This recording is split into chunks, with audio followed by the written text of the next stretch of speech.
Welcome to the Talent Show. My people, how you doing? You're doing good. I hope you're doing blessed. It's been a rough week.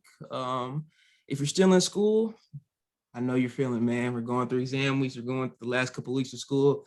And these teachers, professors, they're putting it on us, man. They're trying to give us our last breath of run. So keep working hard, guys. Keep fighting out through the program. Keep pushing hard. Keep giving 200%. I hope all is well.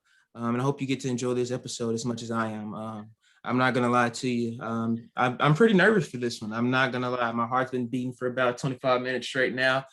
And I'm usually never nervous, but I don't know. My nerves are up high. I'm moving around a lot, but we're gonna enjoy this just as much as I am.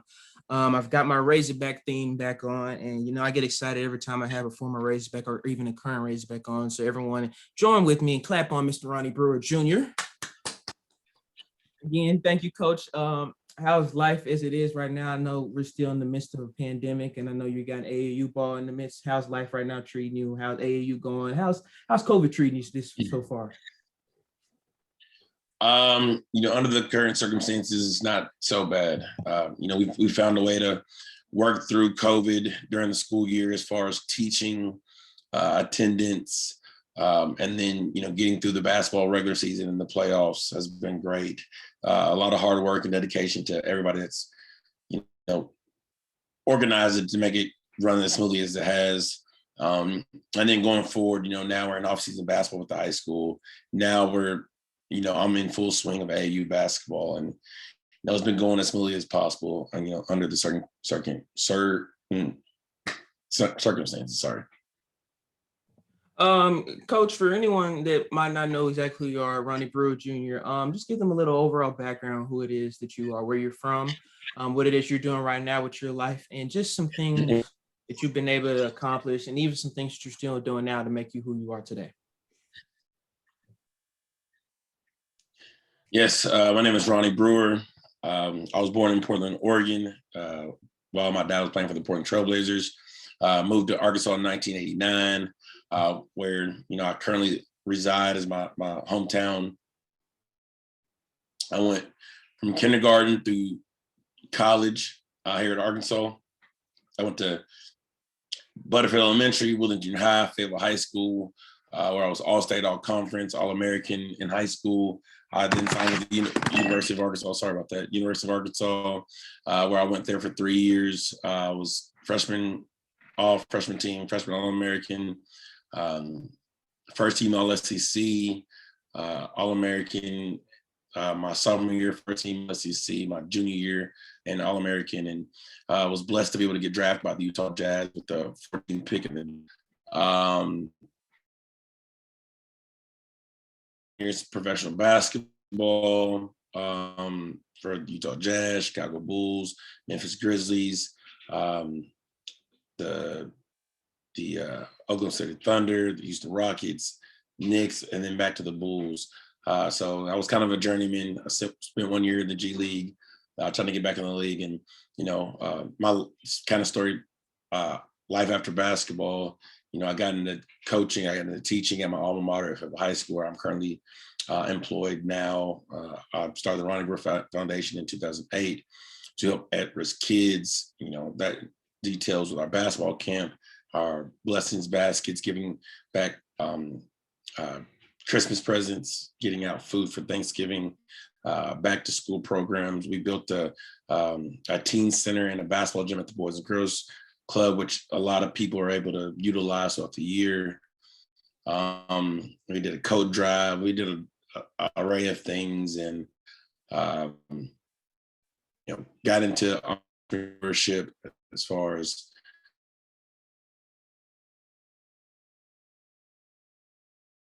I possibly can. And I'm still trying to grow and learn as a person, and try to even be a better, person, a friend, a father, a son, teacher, coach, and everything under the sun. So, the journey's been great, but, I think God is not done with me yet. He's still trying to put his hands on me and allow me to do great things. I appreciate that response. I'll probably say this in every single episode that I do with any guest.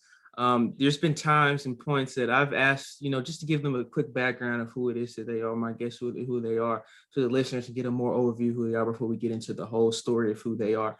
And I've gotten a quick little, I'm from here, and I do this. That's really it. When you guys give me the full details, it just makes me smile. I grin chin to chin. So I appreciate that, Coach. Your story is pretty unique. From step to step to step, you've been able to be a part of a lot of great things. You started talking about your career, and you were born in Portland, Oregon. Your father, Ron Brewer, from Fort Smith, Arkansas, and was drafted to the Portland Trailblazers, and you grew up, obviously then getting to Arkansas. Talk about your journey in Portland. Do you remember a lot about that? How much time did you spend in Portland? And growing up as an NBA son, what was that transition like? I know you obviously, I'm sure maybe a mama's boy, dad kind of being away as a player, but what was that relationship with your father like? And what was it growing like for Portland? I mean, I was so young and so new that I really didn't know what was going on. So my earliest memory, I remember living in Portland. I remember my dad playing, but I really don't really know the details. I didn't know if he was good or bad, what team he played for. I met numerous people, but they were just my dad's friends or uncles in my upbringing. So I don't have anything negative or positive to say about Portland, because it was just a small memory of my life. And then basically my recollection starts really in Fayetteville, Arkansas, the big move from Portland to Fayetteville, and the people we met, the steps we had, getting in the Boys and Girls Club, and going to Butterfield Elementary, and going to St. James Baptist Church, and just the process of learning and building and being involved in the community. It's really basic. My earliest memories as a kid. Mr. Brewer, how did your involvement in basketball even come into where it is today? Was it something that you picked up from your father, or was that's just something that you kind of did to pick up time after school and that you kind of just even fell in love with? Yeah, well, to be honest, like my dad, he just wanted to be dad. He didn't want to be Ron Brewer. He didn't want to be, part of the triplets. And he wanted to be an NBA player. Just to us, he wanted to be dad. And so, me personally, I didn't even know he played basketball. But I learned the game of basketball from my older brothers and sisters who learned it from my dad. And, my dad really didn't want me to play. He was like, well, I don't want to force you or make you do something you don't want to do. And, I saw my brothers and sisters doing it. And so I was like, well, I want to do that. That looks fun. I want to learn and I want to get better. Obviously, if you have any siblings, you hate to lose. As a kid, I was always losing because I was like the smallest, the youngest kid out of my siblings. And so that's what made me want to drive and get better, and ask my dad to teach me, and, beg my mom to tell my dad that I wanted to play. And, the rest is history. As you just talked about, as a relationship with your brothers and sisters, a competitive drives that kind of started at an early age. Talk about how that has made you to the man that you are today, even, being in a family that comes to sports. I know your older sister, Candace, attended the University of Tulsa and played basketball, was All-American track and field athlete. What kind of competitive nature helped you, not only from you when you were young, but allowed you to be better at the collegiate level and even get to the pros? Well, I was able to build my basic building blocks to success at a young age, that I knew nothing comes easy to anybody without putting in time, hard work, and dedication. And so I knew for me to be able to beat my siblings, I had to put in and out work them. I had to put in the work. I needed to do extra. I had to get up early. I had to leave late, and I had to be that much better and work that much harder. And I carried that chip on my shoulder for a long time, because I knew that blueprint worked, that if I outworked my opponent, I could make it far in life. And so, to me, I carried that for my entire career. Every level I played in basketball, I said, hey, I want to be the hardest working person on this team, and the hardest working person on the floor at all times. Mr. Brewer, how did your family get to Fayetteville? What did that transition come about? And do you think you'd be where you are today without getting to Fayetteville? Well, my dad's from Fort Smith, as you said earlier. My mom's from Texarkana / Ashdown, Arkansas. My dad left school early And so he came back after the NBA to Fayetteville to finish his degree. So that was our whole purpose of moving back to Fayetteville. And my life would have been completely different if he didn't have to do so. My dad took the stand of, how can I look my kids in the eye and tell them that education is important and academics is important, and you can't be a good basketball player, football player, baseball player, track runner without academics, if he didn't take that leap of faith and to finish. And so we moved back to Fayetteville so he could finish school, so he could look each and every one of us and tell us the importance of education and academics, and kind of to elevate us to be elite and finish school. And so that's why when I went out of college after 3 years of the NBA, that I wanted to come back and finish so I could look at my student athletes and my family members and my children and say, hey, academics important, and you can't have one without the other, and you have to put just as much work in the classroom as you do on the court. Was there any class that you were particularly good at, even a little bit of a geek, maybe in math, English, science, anything? I was really well at writing, science, social studies. I was very poor in math. I always said I thought I was like the best at math because I was like, hey, I'm really good at money and percentages and stuff like that. But then like the equations and all that stuff, like I was like, oh, this is not for me. I don't understand where I could use this in everyday life. So I wasn't that great at math, but everything else I had really good scores. So I laugh at that because that basically sums up who I am as a student, in my personal opinion. I love to write. I want to become a journalist, of course. I love history. I love to read, but math is not my cup of tea at all. So I kind of pursue up above my math standards. Ronnie, how did you feel about the positions you came into basketball? When did you say I can go D1? When did you say I can reach the next level of basketball? And what was your father's even reaction to it? I know you talked about earlier that your father wasn't the pushy guy to say, I want my kids to play basketball. So when you told him and once you figured that out, what was his reaction to that? Well, I told my mom, because my dad was like saying, no, I don't want him to be it. I don't want him to be compared. I want them to be like, hey, who's better, his dad or him, because we have the same name. And so my mom was like, your dad really didn't want you to play. So I begged my mom, and finally he let me play. And I grew up being pressured by my dad, pressured to play basketball, never feeling like I was in his shadows like that or needed to be successful. It was more of a me thing that I wanted to work at something. I wanted to get better, and I wanted my dad to help me. And it allowed us to have a bond and a relationship that I think it was like second to none, that, I cherished like close to my heart, that, to able to say that I had a dad that was with me every step of the way, helping me every step of the way, it goes a long way. From anyone that's not from Arkansas, Fayetteville is one of the biggest and most traditional historic high schools in any sport throughout the state. Was there ever a time that you feel like, there's too much pressure on me at this young of an age that I don't really want to do this right now? No, I never really felt any pressure about that aspect. It was more of, I wanted to have fun and be with my friends, and we wanted to grind and our way through things, just because we were such a close-knit group. So it wasn't any pressure from outside people, no pressure from my dad. We wanted to be something special. We wanted to write our own legacy at Fayetteville High School, and I think we did that. I absolutely agree with that. And to the next point of your life, you have the opportunity to attend the University of Arkansas at Fayetteville under head coach Stan Heath. Talk about that transition, that recruiting lifestyle. What was that like?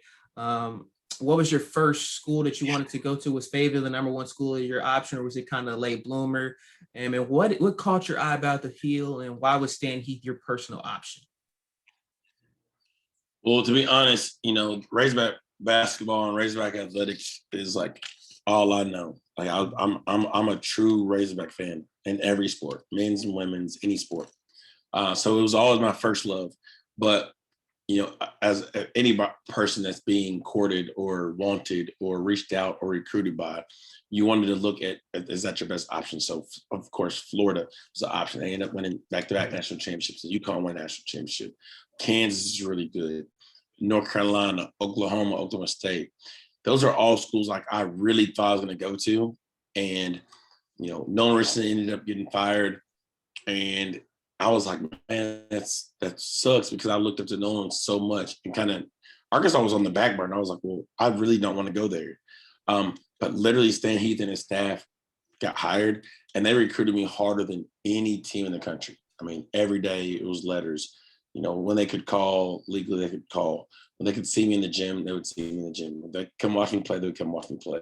And it was a small town. Like, I would always see their coaches all over town, like restaurants or different events. And, they would speak highly of me and the program. And we built like a really good friendship and a bond. And so it was just naturally a natural feeling to be a part of the Arkansas Razorback basketball team. What advice would you give for young high school kids going through the recruitment process right now? What advice would you give from your personal experience? What advice would you give them? And I would just tell them, hey, man, you can only control two things: your attitude, your effort. Your attitude should never have bad body language, should always be a good teammate, and you should always have 110% effort. If you can control those two things, then things will play themselves out. And never, never, never sell yourself short. The sky's the limit. And anything that you put your mind to, you can achieve. Now, if you want to go to this big major school, you got to work at it and grind at it. It's not going to come easy, because if it's easy, everybody would be doing it. So you got to work and you got to grind, and you got to, stay locked in and stay focused. And if you do that, good things will happen. I think this is probably one of the biggest, and we'll talk about this a little bit more later on. Another transition for you. What was the biggest difference, not only in the game but in practice as well, that you saw from the high school level to the collegiate level? What was the biggest transitions that you saw? What kind of things that you saw were your weaknesses that you even needed to work on a little bit? Well, the biggest difference is, the pace of the game and the physicality of the game. Everybody's going faster, everybody's stronger. And so, the weight room is, to me, is the biggest aspect of it. The training table, the attention to detail in everything you do, on the court, off the court, study hall, training table, eating, weights, conditioning, all that stuff is focused on like it's a job. So that was the biggest jump for me from high school to college, was the attention to detail and how bigger and stronger everybody else was. What was your schedule like? I know you can have morning classes, afternoon classes, late classes, and, practices obviously in between that as a D1 player. What was your schedule like, and how did you transition from that? Because I know that can be a difficult thing. Sometimes you're gonna, on the away game, you're gonna have to be doing homework on a plane ride home. What was your schedule like, and was there ever time that you kind of said, maybe I need to step a little away from basketball a little bit to kind of get my resources back right? It was never the time where I said I was going to step away from basketball. But, once you get into college, you understand that it's a business and it becomes a full-time job. And you have to take that approach. Yes, there was times when we had, 5:30, 6 o'clock a.m. workouts. Weights, conditioning, individual skills, practice. And then you had class, usually 8:30, maybe 9:15. And then you came back and you had another practice, sometimes in the weight room, a lot on the court. After that, obviously, when you woke up, you had breakfast, then you have time for lunch, then you have time for dinner. But after practice, you have dinner or training table during the season. You go to study hall to make sure that you have good grades. Nobody's grade can get below a 2-point. Our goal was try to be 3-point or higher. I was proud to say I had a 3.3, if not 3.4, but all college, because you made the honor roll doing so. And so, it's a full-time job, but if you want to be special and you want to be elite, you find ways to be special and be elite. You take the time out that you need to be successful. If it's extra hours in the gym, conditioning, lifting weights, getting up shots, or extra time with a tutor so you can understand the material, you just had to do what you had to do. What role did you feel you had as a player? Did you feel like you was a leader with your words, a leader with your game? And how did you feel you coped with your teammates, and what was your relationship with your teammates even like? Well, every team I played on, from kindergarten to when I retired, it was a brotherhood. It was like a fraternity, and we felt like we were all family. So I never played on teams where we argued. It was dysfunctional. And basically almost every my role changed. When I was a younger kid up until my rookie year in the NBA, I was considered, one of the best scorers, and I needed to provide the points and the leadership and the rebounds and assists, the block shots, and fill up the stat sheet every game. In the NBA, rookie year was trying to find my way. I didn't get much playing time. My sophomore year, my role increased as far as scoring. Same thing my junior year and my senior in early levels of pros. I averaged double figures all the 3 years. And so I was like, okay, I'm getting back to myself. But also, Coach Sloan was like, hey, you have to be one of the best two-way players because I have trust in you that you can be elite and be special for us and guard some of these elite basketball players. A lot of people get paid $1 million to score the basketball. Well, a lot of people get paid money to stop somebody from playing basketball or from scoring the basketball. So that my mindset changed a little bit on that. And, I just try to be the most complete basketball player I could be every time I stepped in the court. For someone that might not know your game as well as others, what were some of your strengths on the court, and what were some of your weaknesses that you felt like you had to work on a little bit more? I think one of my biggest strengths is being a defensive stopper. I was looked to be able to be versatile, to be able to guard the point guard, shooting guard, small forward, or power forward on any given set, any given switch. I was supposed to know all the plays from every position, to be a leader, to communicate, to be kind of the anchor on the defense. But then, offensively, they wanted me to score. They wanted me to knock down shots, attack the basket, and be a consistent contributor, no matter when I played and how many minutes or whatever the circumstance was. Even as a coach now, and even as your time as a player, you said a defensive player, I found quite frequently that as a defensive minded player, communication is huge. How big is that for you, and how important is that you even see now as a coach is communication, not only in the defense side of the ball, but on the offensive side of the ball as well? To me, that's the biggest aspect to be in between winning and losing. Be able to communicate on the offensive end, communicate on the defensive end. It's crucial to the success of your team. And I tell that every day to my players. And I remember, when I was playing that, the best players, the best defensive group, the best offensive group is a team that was on the same page. I use that analogy all the time. Drumline is, one heartbeat, one sound is basically how you're supposed to be on offensive, defense, unified, moving together on a string with unison. And so it's very crucial. I think it's huge importance to the success of your team. Coach, it's your time as a Razorback, and you can even say Bud Wallen. What was, because personally, Bud Wallen's the loudest arena I've been able to been to. What's the loudest arena that you ever been able to listen to? And even as a coach, what's been the most hostile environment for you? Bud Wallen's always hostile. I mean, you could say like at times Rump Arena for Kentucky, Pat Summit in Tennessee. I never played in Duke indoor, but SEC, I would say Kentucky, Tennessee, Florida.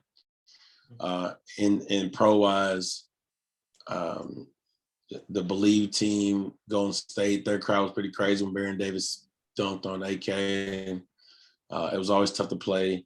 Playoffs, Miami, playoffs, Staples Center, the Garden in New York. So, I mean, Madison Square Garden is tough. The Garden in Boston is tough. There's always tough places to play. So, always hostile environment whenever you're playing big time games. Going on forward with that,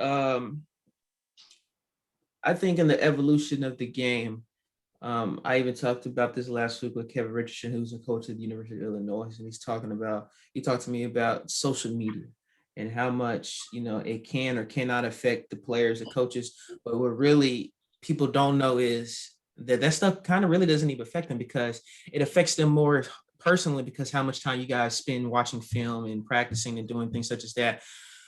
What is your take on social media? And what is your take on today's society of the game? Because I feel like a lot of people have power because of social media. They really don't know too much about the game of basketball as it is. Social media has allowed like people who don't know the game to be able to dissect the game and have an opinion. Sometimes interactions can go either way between players and fans. Sometimes it's positive, sometimes it's negative. But that's what our society has come to now. I mean, something we've got to deal with. You gotta have thick skin, and it's frowned upon for athletes to take a lot but not be able to give it back out. And which is unfortunate sometimes, but it's part of the territory, and that's why you're getting paid the big bucks. As a coach now, on many different levels, what would you say to your players that are experiencing, social media threats, social media bullying, things such as that? That not to a lot of people, sometimes people live to hurt and make other people sad. And sometimes you have to have thicker skin than that. And it's unfortunate that people take to social media to bully. It's unfortunate that people bully in schools, bully at works, bully in society. And it is what it is. But, unfortunately, nobody does get any ideas about doing stuff to themselves because that can't handle it. I advise people reach out to a close friend, school teacher, a parent, a mentor, or a counselor, because bullying is something real. Social media bullying is real, and it's something that we have to be aware about. I love that advice. I really do. That can stand out for anyone that's listening. Going to the next step of your life, freshman, sophomore, junior year in Fayetteville, great years, a lot of accomplishments as a player and as a team. What do you think is the next step for you, and what role do you feel like you're playing outside of Fayetteville? Well, I want to continue to coach. Just about finishing year 2 at Fayetteville High School. I want to continue to coach at high levels. College, pros, and I want to have a feel, and I want to have an effect on not only just Fayetteville and Northwest Arkansas, but different communities across the country. Whatever community that I'm in, or whatever community that needs help, I want to try to be a blessing to help those communities as well. Coach Brewer, the 14th pick in the 2016 NBA draft to the Utah Jazz. I remember that draft class quite vividly. Marcus Aldridge, Brandon Roy, JJ Redick. What did you feel? What was the draft process like? What is something about the draft process that us fans might not know? And where did you see yourself headed? Well, I got advice from the NBA committee. They say you could be anywhere from 2 to 20. I mean, it's a huge range. They say you can, depending on how you're playing the pre-draft workouts, you can make a run up, you can draft really high. We're gonna put you through all these different coaches and opponents, and it was a great process. It's a learning process. You go to play in front of these great organizations, in front of the coaches, the GMs, the owners of the teams, head coaches, the scouts. You try to put your best foot forward. It's like an interview process, and it's a grind because you have so many picks. If you're projected to 2 to 20, that's a lot of picks, and a lot of teams that you got to play and audition in front of. And so once you get drafted, you see guys at the green room in New York. It's such a relief because of it's a dream that you've been more entire life, but you just understood the process you just went through to make that dream come true. Drafted to the Utah Jazz under a longtime head coach, the late great Jerry Sloan, God rest his soul. What was your relationship like with Coach Sloan, and what was your rookie year like? because I know you rookie can vary. Obviously you're going to grow as a player, but what was that relationship like starting out, and how did you feel you fit in with the team in Utah? And my rookie year was tough. Coach Sloan basically walked in. He said, "Man, I don't like rookies, and you're gonna have to, you know, work for everything that you get." And obviously, that's okay. And that's something that wasn't too far fetched from what I was accustomed to.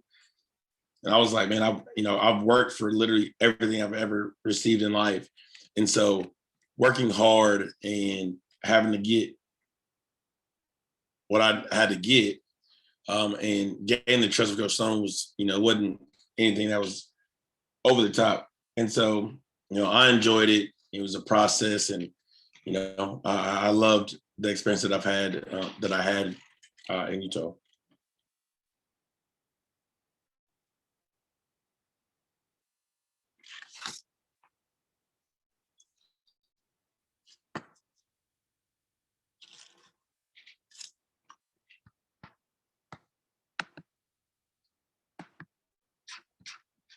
I can't hear you. I apologize. Can you hear me now?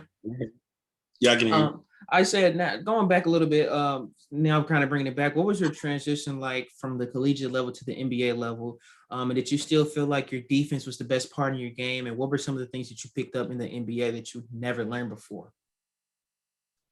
Well, when I was coming in from the college to pros, I averaged like 18.8 points a game. So I thought going to the NBA, I was about to average 20 points a game. I was gonna be the stud on the team, but you have franchise guys like Carlos Boozer, who's an all-star, Memo Kerr, all-star franchise guy, Andre Kirilenko, franchise guy, Darren Williams, top pick in the draft. Makes it a lot easier or a lot harder. And they drafted guys like myself, Paul Millsap, D Brown. So there's a core group of guys that are already there, that we had to try to find a way to fit in and be a piece of the puzzle. So being a pro and understanding that and working and trying to find your niche, really helped mold me and develop me into being a true professional. Time spent, of course, with Utah, the Grizzlies, the Bulls, OKC Thunder, and even the Knicks. Was there ever a one team that you felt was the strongest? And when you in that midst of the playoffs, what's your mindset? What's going through your mind? I thought every year that we had a chance to win the world championship, I thought we had a lot of talent. I thought our focus to a little details were elite. We made some good runs in Utah, made some good runs in Chicago. And so those teams for sure, you thought we had a chance to win. And, we just can't, but that was our mindset every season, is we thought we were going to have the ability to win a world championship. How do you feel like, I think one of the biggest things for you is community work and being an advisor to the youth and giving back to the community, whatever team, wherever city, even in Fayetteville now. How big is that for you? How important is that for your role to give back to others, give back to the community and the youth? How big is that for you, and how did you even get into that? I think it was big, and it was pretty simple how I got into it. Growing up in Fayetteville, Northwest Arkansas, like being a kid here, the mountaintop and the biggest thing around here was the Arkansas Razorbacks. And you see a Razorback at the mall, at the movies, at the grocery store. It's a big deal. It made your day.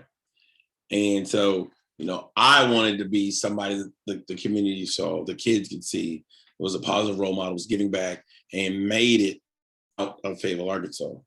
Like when everybody says, "Oh, well, you can't make it out of here," or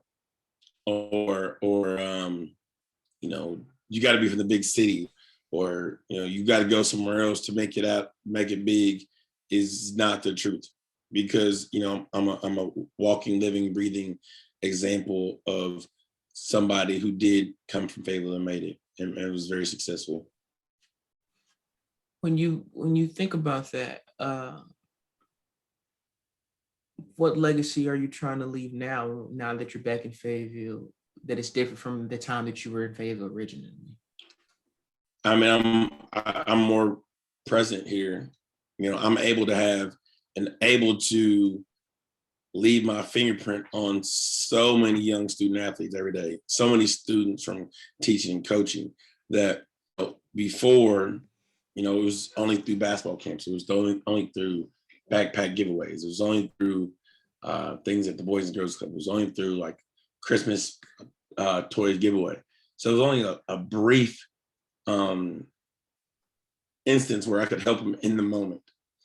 Now I'm here full time. Now I'm at the high school. Now I'm coaching these student athletes, and I'm able to see them and put my hands on them every day and allow them to be great and point them in the right direction to be elite and striving them for greatness, because I know there's greatness that lies in them. Going back to the league, Coach Brewer. Again, what was your schedule like in the league? That's a year-round thing, and this isn't just college anymore. This is traveling the country day in and day out. What's your schedule like then, and how hostile is it to kind of be, in one city one night, and then the next city the next night, and then the next city the next night? How hostile is that, and how did that even play in with practices? Throughout day-to-day breaks. Yeah, I mean, being a professional, it's your full-time job. So the wear and tear on your body is not a big thing. When you're a professional, you take care of your body, you put the work in, you get shots up. So, I mean, there's times where you practice. I mean, you have sometimes 4 games in 5 nights. That one Wednesday, you might play Monday, Tuesday, off Wednesday, play Thursday, Friday, off Saturday. But, that Wednesday and Saturday, it's a recovery. It's, working on your body, working on your shot, watching film, you're getting better during that time. It's not an off day where you're not getting, there's no progression. Every day is a progression. Every day you're trying to work towards a goal. Are you traveling? Yes, you are traveling. Are you working hard? Yes, you're getting compensated. And like it's a game that you enjoy and you love doing. So it wasn't very harsh. To me, it wasn't a lot of wear and tear on your body. On the traveling, you get accustomed to it. And the practice, you get accustomed to it. And the physicality, you get accustomed to it. So it's something that you get used to and you work through and you perfect it. My personal family and friends know this, and for my listeners may not know this, you're gonna know it now. I think one of the teams that got me into basketball was the grinding Grizzlies in its early 2010s, 2011s Bulls with D Rose. Those are some of the greatest times I ever had watching the professional game of basketball. You had a chance to be a part of those Bulls teams. What was that environment like in Chicago? I kind of feel like it was an uprising because it was, you guys are on the rise again for the first time since the 90s, of course, in MJ. What was the culture like in Chicago? And how well did you guys think that you could be in the NBA playoffs? And why did you think you guys would have went to a championship run, if different injuries wouldn't have happened and different things couldn't have happened? Well, like I said, every year going into each season, you thought that you were going to win a championship. That when I was with the Bulls, it was no different. We went into the season thinking like we have enough enough in the tank to be able to do this thing. And unfortunately, D Rose got hurt. And even after D Rose's injury, we still thought, you know what, he was, we still have a chance. I guess you'll never know what could have been, but the fact that like what D Rose did for the city, how D Rose was supposed to do this and this and that, and he actually went out there and did it. Right there is legend in itself. So kudos to D Rose. Like to me, he's a phenomenal basketball player and done so much for the state of Illinois and the city of Chicago. And he's still playing at a high level. And just shout out to D Rose, man. Keep doing your thing, man. Keep inspiring the next legacy of basketball. Coach, what was the one player that gave you fits? What was the one player that you never figured out how to guard or even how to get a bucket on? What was the one player that always gave you fits on either side of the ball and they still even maybe give you little nightmares on night to night now? As far as offensively, defensively, He made me play harder, made me be more attention to detail, more fundamental. I knew like if I was not on top of my game, that any night he can go for 81 because he's done it before. So probably Kobe. What's something, how much time as a player did you guys spend watching film? I think that's one of the most vital things, not only as a player watching your own film to see what weaknesses that you have that you can work on, which strengths you can continue to improve on, but watching other teams, watching their defensive schemes, watching what kind of plays they run, if they run baseline, pick and rolls, if they run the elbow Scotty play, if they run different pick and rolls at the top of the key or they hedge or whatever. How much time do you guys spend watching film? And as a fan, what will we not understand about what kind of film you guys watch? Like as a professional basketball player, that is your job. So like you are going to watch film every day. You're going to watch it multiple times a day because you want to be the most prepared person going into the game. So like for me, we play the Lakers. We might have a game. We might play the Lakers on a Saturday. We might be playing Friday in Sacramento, and right after I might watch the Sacramento game to see like what I did well, what I didn't do well on that game. But right after that, I'm watching the next game's film, and we're playing them the next day. And so that right after the game, watching my game film. Right after that, I'm watching my opponents like another opponent better than they know themselves. I love that because I think we kind of, as fans, don't really understand what you guys go through, how much time you actually devote yourself to the game of basketball. Obviously this is something that you love to do, but this is a job. You get paid the big bucks because this is a job. So that's how important this is. And you've been able to play basketball at a high level for a long time in the professional basketball world. And I even want to spit on the G League a little bit. What's something as fans as well that we might not understand because we forget this, but that's still professional basketball. And I will never, as an understanding person of the game of basketball, I don't disrespect any person that's reached that level of basketball. What is something that you learned a lot from the G League and from the kids that are trying to reach the next level? Why is the G League even so important, and why is it growing today? Well, it's growing today because almost every system of professional sports has a farm league system. Baseball, that the minor leagues, you golf, amateur golf before you do professional football, and football. There is allowing they draft young guys, 18, 20, 19, 21, that still have a lot of adapting to do and to get room for growth. And a lot of misperception is, well, that guy in the NBA sucks because he doesn't get that much playing time. That guy in the G League sucks because he doesn't play. He's trash. He's sorry. You got to understand that like every player in the NBA was an all-star, all-conference, all-state, or all-American somewhere. They were the best player on their team somewhere. They were like the cream of the cream, like cream of the crop somewhere. But the people that are playing in front of them are just better and more elite.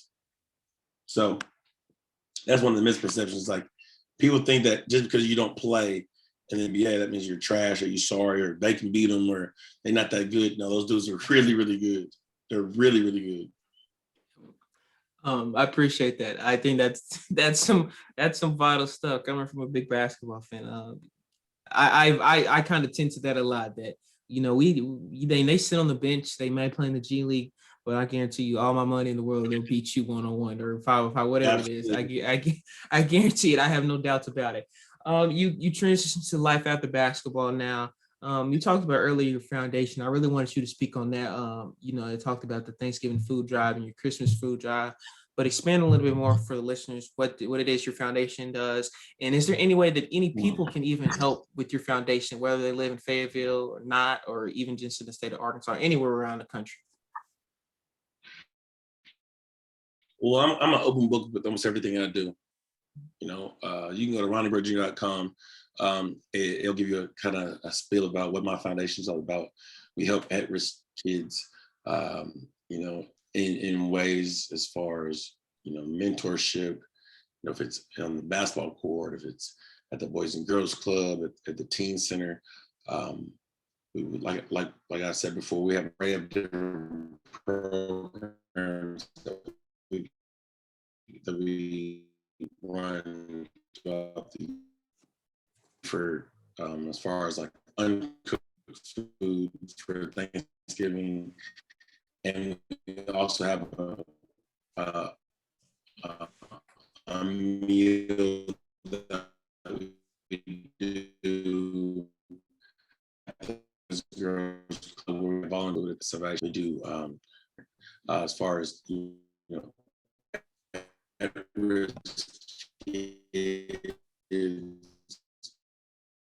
people who've been abused physically and sexually. People with food drive, we got a toy drive. We do everything. We keep our ears to the ground as far as the foundation, how we can help. And my goal for that was, one, to see somebody that's like them, that grew up in Fayetteville, make it big and come back and still be a figure in the community. And two, encourage somebody, even if they can just give $1 or they can give an hour of their time, how much that can make and a difference they can make in the community that they live in.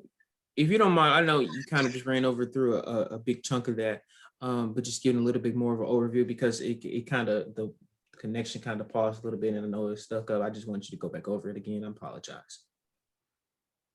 Say it again, sorry.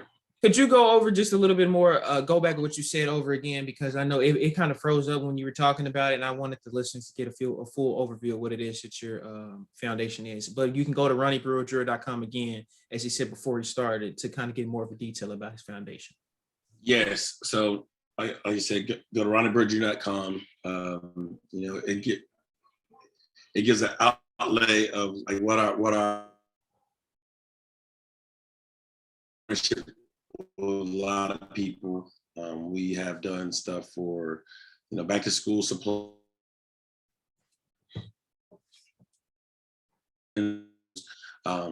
paper, folders, erasers, glue, backpacks. We level 2 barbershop here actually cuts hair on that same day to allow people to get free haircuts on a certain day that we set. We do blessings baskets where we pass out food on Thanksgiving, which is not cooked. And then we also do an event where we do a Thanksgiving dinner for people who don't know how to really cook. We go to get a Thanksgiving meal. We do an array of food drives, toy drives. We did a coat drive. We did a thing. We partnered with the Children's Safety First Center, which is physically and sexually abused kids. The Children's Safety First Center around Christmas. And we've been doing that for quite some time. And we just try to be as involved as we possibly can with the Ronnie Brewer Foundation. And we partner a lot with the Boys and Girls Club and different programs that they have. And just try to be the change that we want to see in the community that we live in. Absolutely. I absolutely love that. And you talk about right there at the end, you want to be the change you want to see in your community. Be the change that you want to see. That's a prime example right there. Get out in your community, do whatever it is that you can, especially if you have a passion for it. Don't sit back and just kind of see everything go by. Kind of make a change. Leave a legacy that you want to leave.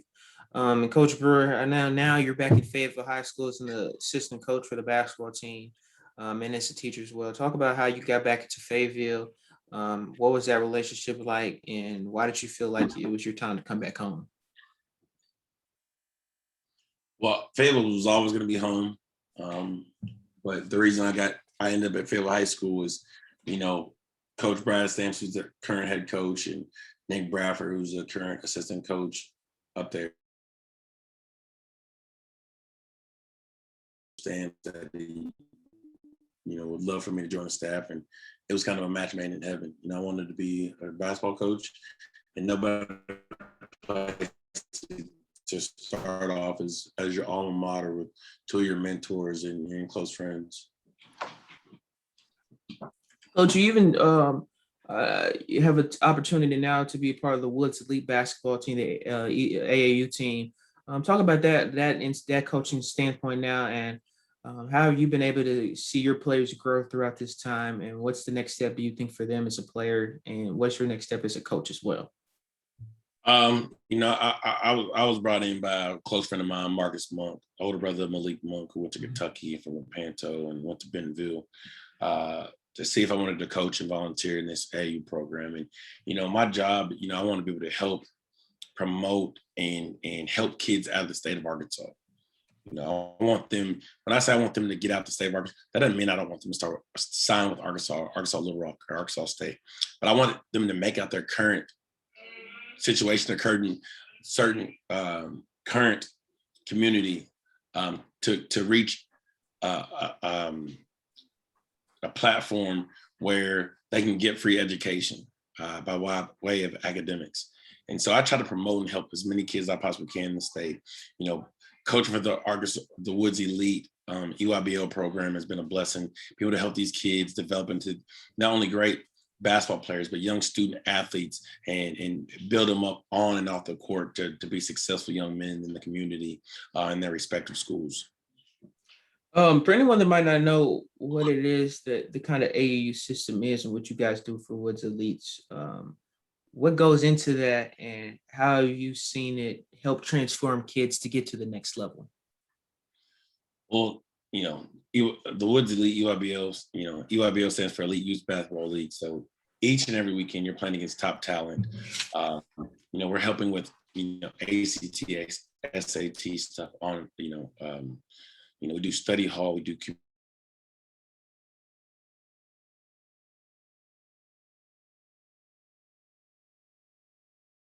every weekend. And so it's been a blessing, it puts us on a elite platform, pedals these guys to be able to play in front of coaches, get a great assessment of where they are, and allows them to set a goal to where they want to be down the line, and if they're going to be able to achieve with hard work and dedication.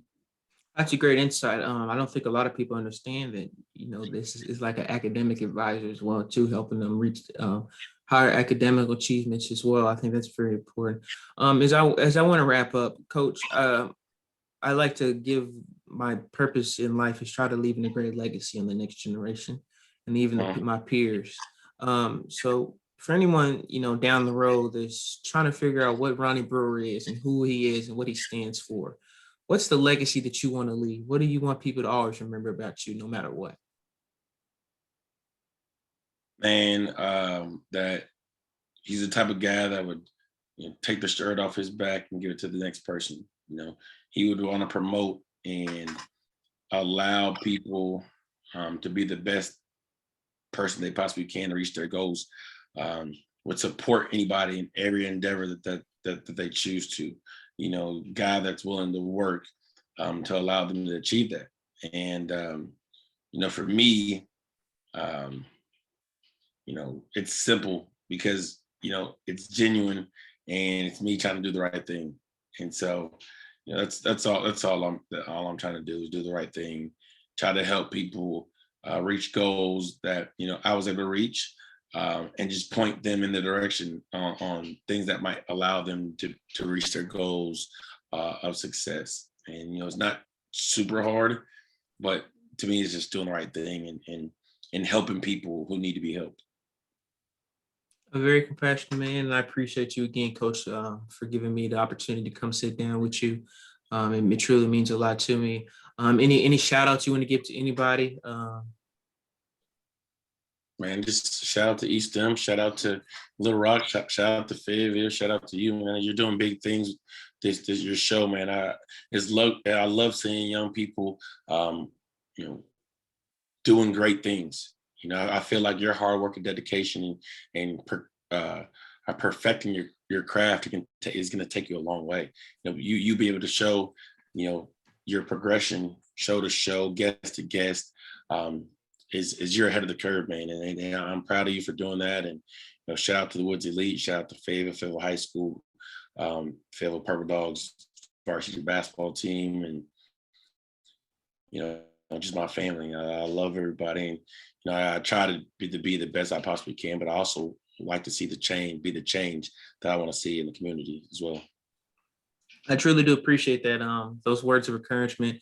You guys, as my guests, will never understand how much those words mean to me, and I'm still trying to grow. And I appreciate you guys again for allowing me to grow with you guys. So thank you. A quick shout out to Miss Nicole Griffin for giving me the opportunity to be able to even be able to part of this this family, this community. So shout out to Miss Griffin. Not just been able, really, a lot of things have been able to been possible without her. So shout out to Miss Griffin. And Coach Brewer, if you're willing and able to give out any of your social medias for anyone that might have any further questions that I might not even got to. So if you're willing to do that. I mean, mine's pretty simple. It's just Ronnie Brewer Jr. On Twitter and Instagram, Ronnie Brewer Jr. 11. You can go to RonnieBrewerJr.com if you want to see any updates about the foundation. I'm on Facebook, Ronnie Brewer Jr. So pretty simple. And if you have any questions or any inquiries, DM me. And, I try to do the best I possibly can with the time I have. Absolutely. Thank you again, Coach.